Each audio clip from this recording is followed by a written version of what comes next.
दर्शक बंधु सुख समृद्धि वृद्धि करने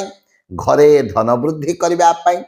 15 डिसेम्बर 2025 सोमवार एकादशी दिन निहाती भाव करंतु एही काम सकाळे सूर्य उदय पर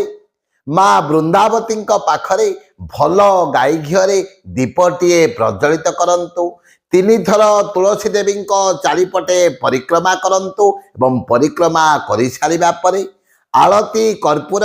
माँ को आलती करंतु एवं तत्परे तुलसी गछमूल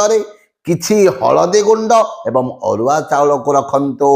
फलस्वरूप आपणक घर मध्य सुख समृद्धि वृद्धि हेब आपणकर जीवन रु धनर अभाव दूर हेब एवं जो मनस्कामना को चिंता करी आपण माने हलदी एवं अरुआ चाउल को रखिथिबे आपणकर सेही मनस्कामना मध्य पूर्ण हेब।